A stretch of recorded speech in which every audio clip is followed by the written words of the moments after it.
thank you, everyone.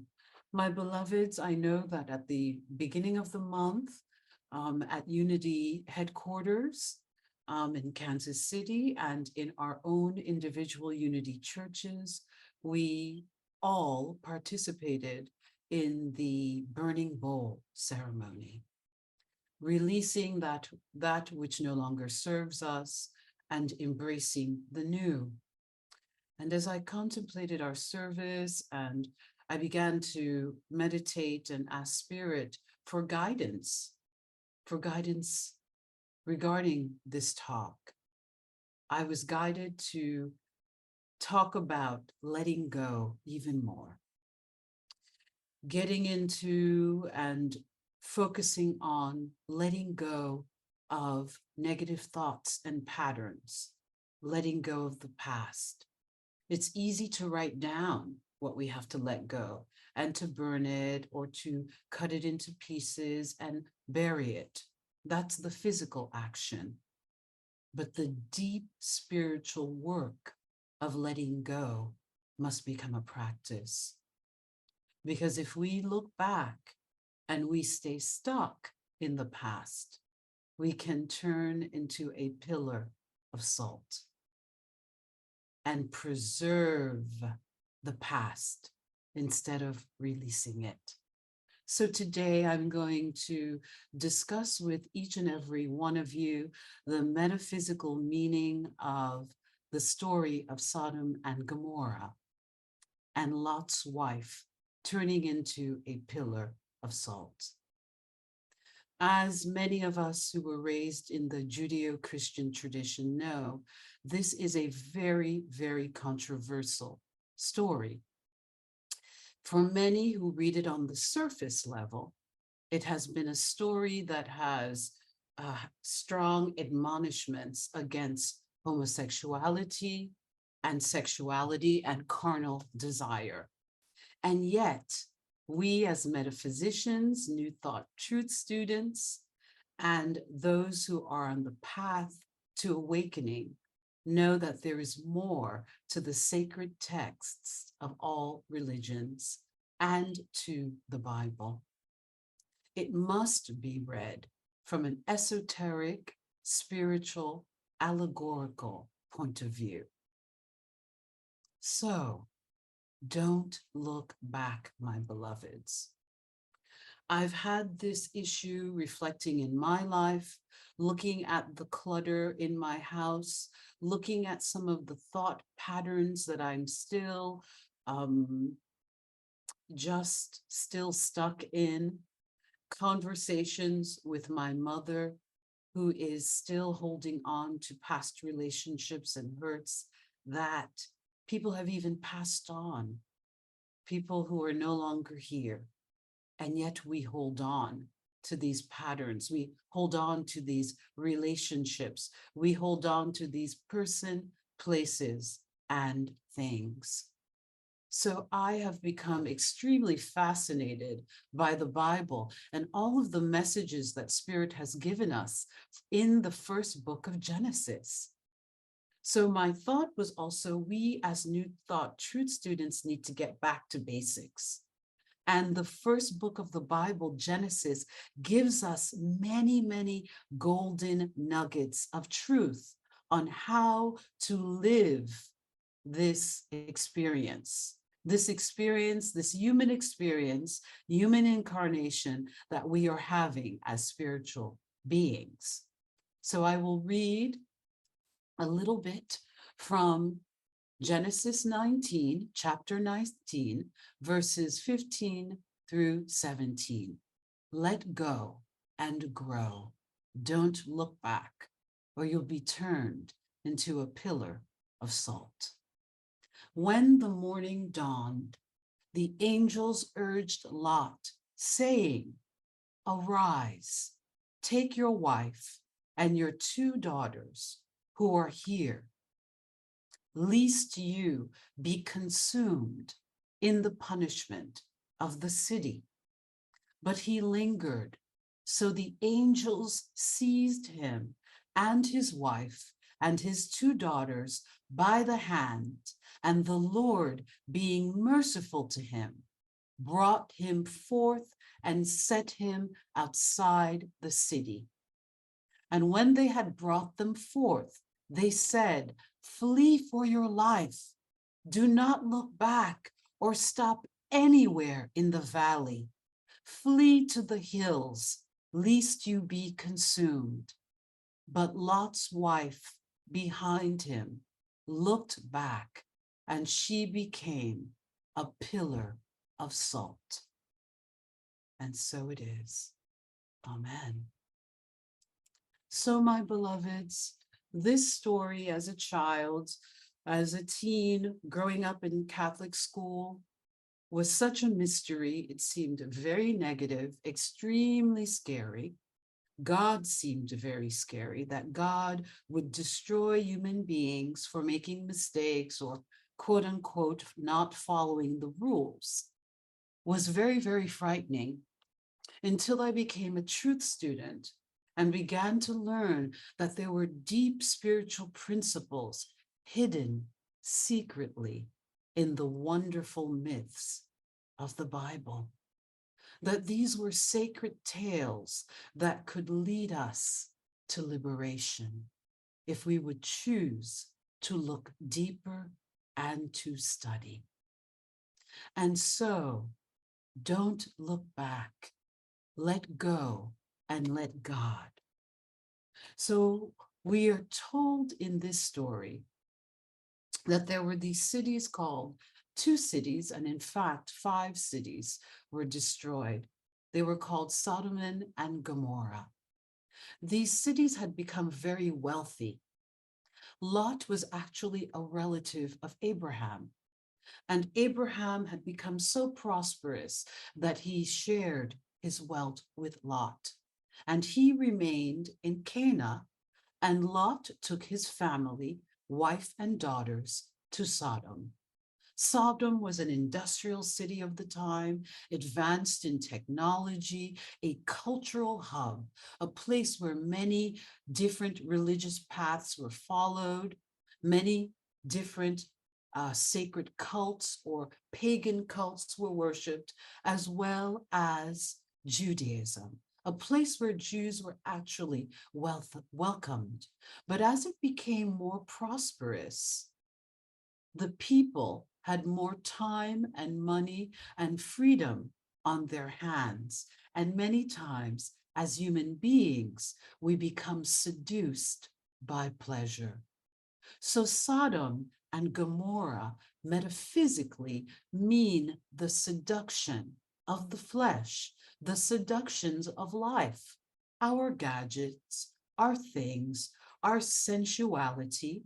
There is nothing wrong with sensuality, but as the Buddhists know, we must walk the middle path, the middle way, a place of balance, a place of healthiness. So Sodom and Gomorrah became unhealthy, out of balance, became a place, a city, a center, a hub where God and the Spirit were forgotten.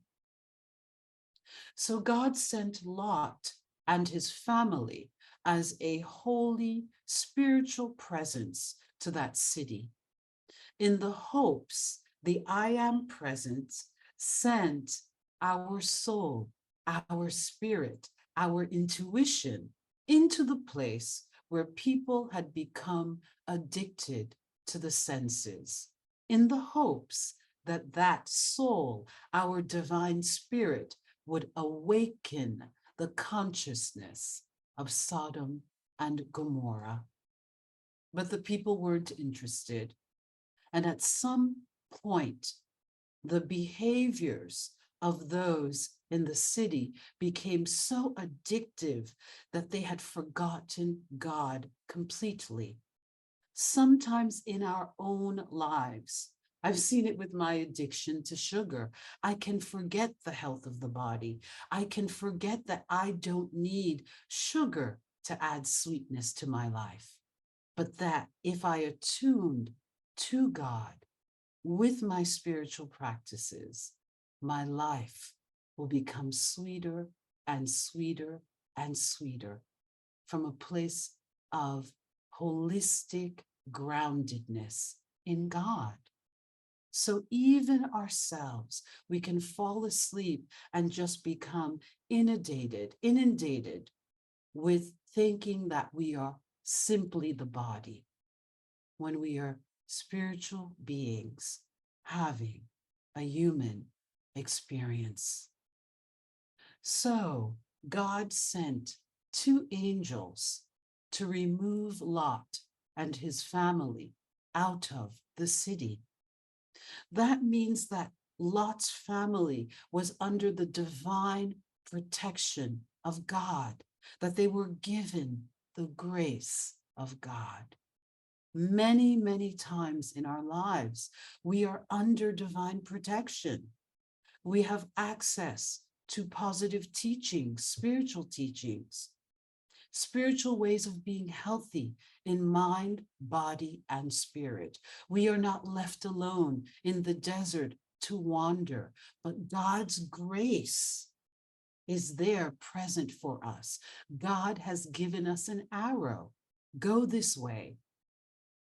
Release your addiction, fear, health issues, lack consciousness. Release the fear, doubt, and worry, and the things that are keeping you tied to matter, tied to the body of your affairs, and rise higher. Thank you, Spirit. The angels represented higher consciousness, the ways that we can rise higher in oneness with God. So the divine angels in our consciousness, our higher thoughts, our spiritual practice of affirmative prayer and meditation, and the healthy practices of exercise and peaceful communication and loving unconditionally and compassion, fearlessness, and courage. These are the higher principles that our soul is being called to lift into.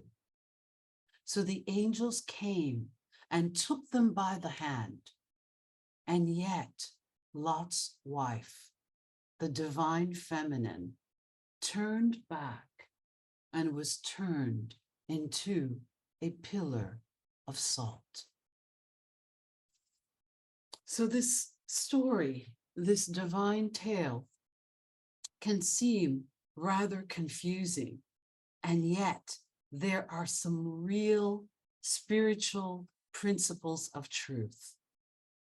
Many times, the masculine element, the yang element, becomes focused on the body, on power, on wealth, and in sensuality. The masculine can become overly rooted in the practical, physical aspects of life and get stuck in, how are we going to pay for things? How are we going to do it? How will I achieve power in my life? How will I be masterful and powerful in the realm of the world? That is what the masculine can become overly focused in. And the divine feminine can become focused in nostalgia, what could have been, broken relationships, emotions, and sentimentality. So in Sodom, we see this over focus on the material, on the sensual, on power, sex, and wealth. And in Lot's wife, we see the over sentimentality and nostalgia for what had been my life in the city, the friends I had. Oh my gosh, the place we went with the kids and the pictures we took at that playground and the trips we did and the birthday party and the house and all of those wonderful sentimental experiences. So as spiritual beings having a human experience, we can even get stuck in the good old days. So even getting stuck in the good old days is a way of holding on to the past, which does not allow us to move into the future good that God has for us. Infinite possibilities that are available to us if we would look forward. So Lot's wife looked back and turned into a pillar of salt. At that time, in Jewish history, in the ancient world, salt was used as a preservative. There were no refrigerators. Ice was not available unless it was for the wealthy and the kings. So the average everyday people preserved their food with salt. So it was a preservative. So metaphorically, metaphysically, Spirit is telling us that if we become overly focused on the past and we look back, we will preserve the past as an idol and we will worship it. We will get so stuck in it, we will be preserved in the past. We won't be able to think a new thought. We will not embrace a new year and a new decade, and we will be unable to move forward. As new thoughts, truth students, we are always told that we are reborn by the renewing of our minds. By the renewing of our minds. So, my beloveds, this means we must think new thoughts. We cannot be stuck in the thought patterns of the past, in the trauma of the past. Another thing that Lot's wife symbolizes, the pillar of salt, is actually being too curious about the past. Sometimes we go digging into the past and we re-traumatize ourselves. I am a lover of all things therapy. I believe in therapy. I still have a desire at some point to get a PhD in psychology. I value it. I honor it. I consider it a spiritual technology. But sometimes as a client, as a patient, I've gotten very, very stuck in my past. That is why I have been so grateful to Spirit that I found unity and the New Thought movement. Because although I did therapy and it was so good for me to look at the experiences of the past or the trauma of the past, with my propensities and the way my mind worked, I got stuck there. I was unable to release my past.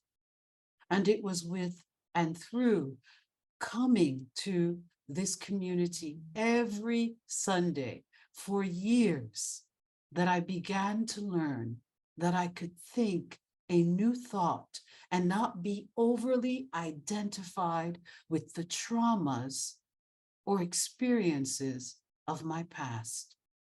Because as I looked at my past, I was seeing it through the lens of human limitation and not with the eyes of God. That whatever I'd gone through in the past, it was over, and I could create an unlimited, joy-filled future, filled with abundance, joy, harmony, health, and every good thing. So as a teenager, when I read that story, I felt so horrified for Lot's wife. I thought it was a condemnation of the feminine. I thought, well, what is it? Why are they always making women look bad as though we're the only ones that are constantly being punished? And yet, thank God for unity and the metaphysical interpretation of the Bible that the Fillmores created. We have the masculine and the feminine within us as spiritual beings. These are inner parts of us, the anima and the animus, as Jung calls it. And these two, the yin and yang within us, must be balanced. As spiritual beings, we cannot allow ourselves to simply be fed upon the pleasures of life. If I eat candy bars, when I was in high school, I loved Snickers bars. They're horrible. I don't even know how I ate them. Every single day, I would go to the candy store, and Sister Pierre, who was a French Canadian nun, very tall, who I loved, would sell me my Snickers candy bar. I refused at one point to have breakfast at home, the beautiful porridges. My mother would grate stuff, and it was so healthy. I refused it. And I would get to high school at St. Clair's, and I would have my candy bar. And then I found that I always had the jitters. My skin started to break out. My teeth would get achy. Thank God I didn't get cavities. I don't know why. God saved me. But my teeth would ache because the sugar would go right into my gums.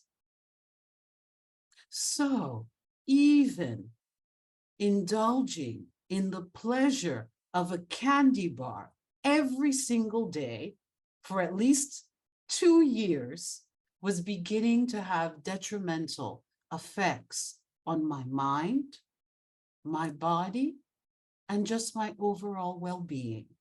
And then in junior year, I discovered cleanses and green juices, and we only had little blenders, but I would blend up something and take my healthy juice in a thermos to school, and I stopped having my Snickers bars. But gosh, did I love the pleasure of that rich, sugary chocolate. So something as simple as that was me being so attached to a sensual pleasure that it got in the way of my good. That is simply what this story, this sacred tale, is telling us. If we indulge too much in the wonderful pleasures of life, we can lose focus and we can become very unhealthy. And the healthiest thing that we can do in this life is focus our minds, our hearts, and our desires on the one power and the one presence. The angels were pulling Lot's family out of this city into and said, do not stop in the valley, but go to the hills and the mountains, rise up into higher consciousness, higher thoughts, higher ways of being. Elevate your consciousness so that you can see with the mind of God, so that you can see and know that infinite possibilities abound in this new year. In every moment, my beloved, think a new thought. Do not look back. Don't even get curious anymore. I've decided I'm no longer curious about my childhood. Unless it's the good stuff, I'm going to look back and go, oh, good stuff happened back then. So good stuff can happen now, and good stuff can happen in the future. That's the only thing I will look back at. Proof of God's goodness in the past. If it happened, if the good happened back then, it can happen now. And I know that it can happen in the future. My beloved favorite teacher, Louise Hay, said that at some point she stopped saying all her affirmations. Right before she passed, she was interviewed, and they said, well, do you do all these affirmations? She goes, no, I just say, all is well. Everything is working out for my highest good, and only good comes to me everywhere and all the time. She said, I don't even worry about the future anymore because I know it's going to be good, because only good comes to me. And I thought, wow, to be anchored in such a truth, a powerful truth, to be so convicted in this truth that we know that only good comes to me. So I don't have to look back. I don't have to analyze anything. I don't have to be curious. I just quickly look back. Okay, it happened then. The good stuff is on its way to me. That is the message. Let's stay in balance. Let's walk the middle way, just like the Buddha admonishes us to do. Let's be balanced in mind, body, and spirit, enjoying the sensuality and the chocolates of life, but not having them for breakfast, dinner, lunch, and every snack, because they will rot your teeth. This year is I love numerology. It is a 7-year. In 2020, we had to secure our foundations.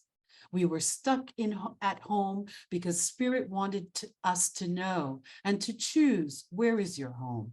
In God or in the material world and all of its worries, fears, and issues? In 2021, we went through cataclysmic change. We had to adapt to a new normal. It was a spiritual adventure. We had experienced a new world. That was the number 5 year, 2021. In 2022, it was a 6-year, universal 6-year. We reconnected with our loved ones. We came back into community. We had to learn, whether or not we did, to accept the polarization. America is at war in some ways, but can we love each other unconditionally? That was the universal number of 6, divine love. This year is the universal number of 7. 2023 equals 7. Collectively, we are called to awaken. And Spirit reminded me that you can't go up into the mountains, into your infinite possibility, into the new lands of new love, new abundance, new health, new peace, new joy, with the luggage of the past on your back. So let's trust in God. Lot's wife was so bonded, so rooted in her past that she could not trust in the angels that were leading her by the hand to the new world of infinite possibilities. So I know that we collectively, we can do it. We don't need to look back anymore, my beloveds. We will step into God's new abundance, new peace, new health, infinite possibilities in this new year and in this new decade, trusting in God for every good thing. And so it is. Amen. Thank you, God.